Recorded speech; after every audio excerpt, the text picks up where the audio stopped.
Okay, when the Earth started, it had a process to go through to be able to grow life. That process was very simple. Lots of small organic objects were grown for them to die. And when they died, they created soil. And that was the process of getting from minerals, sands, rocks to topsoil. So the sacrifice of living organisms to create topsoil. This was a very long process, but we can duplicate that in our times now too. We just need to get better soils, more soils. And what happened next was these soils supported life. And this life created oxygen because the earth needed more oxygen as well. We're facing the same problem. We need to keep our oxygen clean. So our history of how the earth was created is very similar today.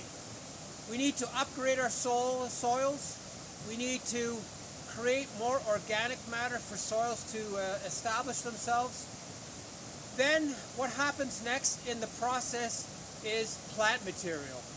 Plant material comes before everything else in terms of flora and fauna. The flora is first. And what that means is you need the food sources of these plants. You need the shelter that they provide.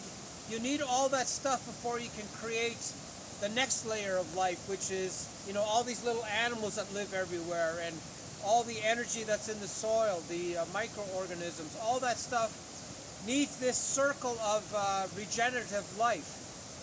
So if we can create that circle and keep that circle going, it's very, very important that we understand the passageway to get there.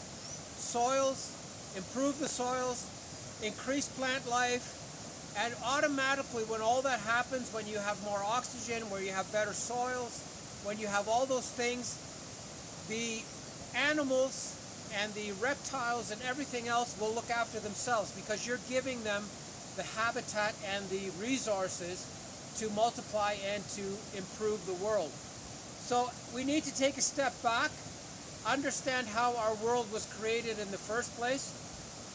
Decay is a very big part of it. Growing incredible amounts of green spaces is important. And it's interesting, the world or the biology has given us all these crazy plants that do crazy things. For example, if we need oxygen, we have bamboo.